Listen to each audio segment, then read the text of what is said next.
संसद में आज केंद्रीय वित्त मंत्री निर्मला सीतारमण ने केंद्रीय बजट पेश करते हुए विकास का रोडमैप सामने रखा है। बजट में रोजगार सृजन, किसानों की आय, महिलाओं के सशक्तिकरण और मिडिल क्लास को प्राथमिकता यहां पर दी गई है।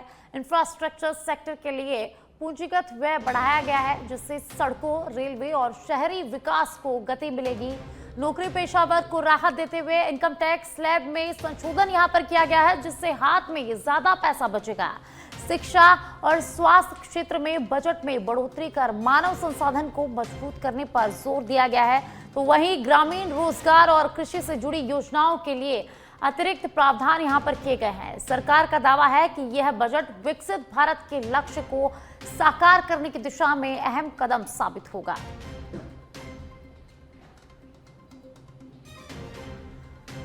तो निर्मला सीतारमण ने आज बजट पेश किया है। तो इस बजट में कृषि और नौकरी पेशा के साथ मिडिल क्लास लोगों को प्राथमिकता दी गई है। तो आपको बता दें कि निर्मला सीतारमण ने 9वीं बार बजट पेश किया है और टेक्सटाइल सेक्टर के लिए 5 पॉइंट प्लान लॉन्च किया जाएगा। तो कई बड़े ऐलान इस बजट में हुए हैं। टेक्सटाइल लेबर इंसेंटिव स्कीम और नेशनल हैंडलूम हैंडीक्राफ्ट प्रोग्राम की घोषणा हुई है। चैलेंज मोड में मेगा टेक्सटाइल पार्क स्थापित करने का प्रस्ताव यहां पर रखा गया है। महात्मा गांधी ग्राम स्वराज पहल को भी लॉन्च किया जाएगा। तो ये सभी घोषणाएं बजट में हुई है। पुराने मैन्युफैक्चरिंग यूनिट को मॉडर्न किया जाएगा। तो निर्मला सीतारमण ने बजट पेश किया और कई घोषणाएं यहां पर की है। टेक्सटाइल में भी कई घोषणाएं हुई है। टेक्सटाइल स्निलिंग सिस्टम को लेकर कई यहां पर घोषणाएं हुई है। एसएमई सेक्टर को मजबूत करने के लिए 10,000 करोड़ आवंटित किए जाएंगे। छोटे उद्योगों के लिए 2,000 करोड़ का प्रावधान किया गया।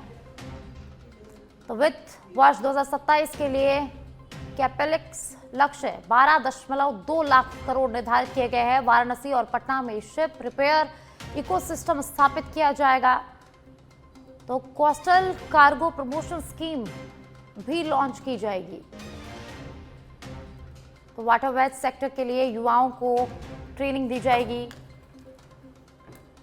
7 नए हाई स्पीड रेल कॉरिडोर की घोषणा इस बजट में की गई है। तो देखिए, इस बजट में कई जो घोषणाएं हैं वो की गई है। मुंबई पुणे के लिए हाई स्पीड रेल कॉरिडोर बनाया जाएगा।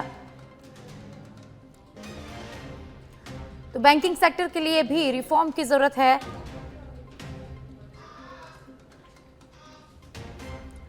भारत को मेडिकल टूरिज्म का हब बनाएंगे। तो ये सभी घोषणाएं बजट में की गई है। तो मेडिकल सेक्टर में निजी क्षेत्र के साथ मिलकर काम किया जाएगा।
शी मार्ट्स का गठन किया जाएगा। तो कई सारे जो बजट में कई बिंदुओं पर यहाँ घोषणा हुई है।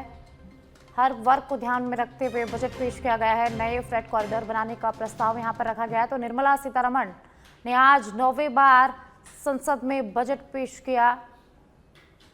तो बजट में हर वर्ग को ध्यान में रखकर घोषणाएं की गई है। आपको बता दें कि यहाँ पर कृषि और मिडिल क्लास को प्राथमिकता दी गई है।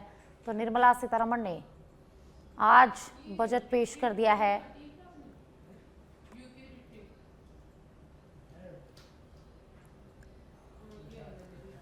तो संसद में आज बजट पेश हुआ और हर वर्ग को ध्यान में रखकर यहां पर बजट पेश किया गया है। तो मिडिल क्लास को ध्यान में रखा गया है, स्टूडेंट्स को ध्यान में रखा गया है। तो मैन्युफैक्चरिंग फार्मा हब बनाने पर फोकस रहेगा सेमीकंडक्टर सेक्टर की क्षमता बढ़ाने और सेमीकंडक्टर सप्लाई चेन को मजबूत करने पर भी खास ध्यान। सेमीकंडक्टर मिशन 2.0 का प्रस्ताव रखा गया है। तो कई सारी घोषणाएं हुई है। ईएमएस पीएलआई को बढ़ाकर 40,000 करोड़ यहां पर किया जाएगा। रेयर अर्थ मिनरल के लिए कॉरिडोर बनाए जाएंगे और इसके साथ कई घोषणाएं आज निर्मला सीतारमण ने की है। ओडिशा और केरल में रेयर अर्थ कॉरिडोर यहां पर बनाए जाएंगे। तो आंध्र प्रदेश और तमिलनाडु में भी रेयर अर्थ कॉरिडोर बनाने की घोषणा आज बजट में की गई है। इसके अलावा टेक्सटाइल को लेकर बड़ी घोषणाएं हुई है। टेक्सटाइल सेक्टर के लिए 5 पॉइंट प्लान लॉन्च किया जाएगा। टेक्सटाइल लेबर इंसेंटिव स्कीम और नेशनल हैंडलूम हैंडीक्राफ्ट प्रोग्राम की घोषणा। चैलेंज मोड में मेगा टेक्सटाइल पार्क स्थापित करने का प्रस्ताव रखा जाएगा। इसी के साथ महात्मा गांधी ग्राम स्वराज पहल को भी लॉन्च किया जाएगा। पुराने मैन्युफैक्चरिंग यूनिट को मॉडर्न किया जाएगा। तो देखिए आज निर्मला सीतारमण ने कई जो घोषणाएं की है, टेक्सटाइल को लेकर घोषणाएं की है, रेल को लेकर घोषणाएं की है, कॉरिडोर को लेकर घोषणाएं की है और इसी के साथ एसएमई सेक्टर को मजबूत करने के लिए 10,000 करोड़ आवंटित किए जाएंगे। तो छोटे उद्योगों के लिए 2,000 करोड़ का प्रावधान किया गया। वित्त वर्ष 2027 के लिए कैपेक्स लक्ष्य 12.2 लाख करोड़ निर्धारित किया गया है। वाराणसी और पटना में शिप रिपेयर इकोसिस्टम स्थापित किया जाएगा। ये घोषणा भी यहां पर हुई है। Coastal cargo promotion scheme launch की जाएगी। तो देखिए कई बड़ी घोषणाएं आज वित्त मंत्री ने की है। वाटरवेज सेक्टर के लिए युवाओं को ट्रेनिंग दी जाएगी। 7 नए हाई स्पीड रेल कॉरिडोर की घोषणा यहां पर की गई है। तो मुंबई पुणे के लिए हाई स्पीड रेल कॉरिडोर बनाया जाएगा। तो देखिए कई सारी जो घोषणाएं हैं वो आज हुई हैं। उसी के साथ बैंकिंग सेक्टर को लेकर भी घोषणाएं हुई है। तो बैंकिंग सेक्टर के लिए रिफॉर्म की जरूरत है। भारत को मेडिकल टूरिज्म का हब बनाने की घोषणा भी यहां पर की गई है।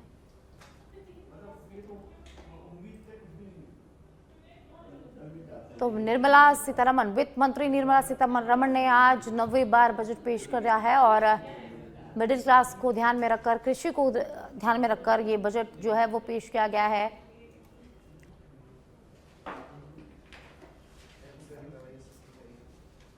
तो पब्लिक इंसेंटिव पर फोकस इस बजट में रहा।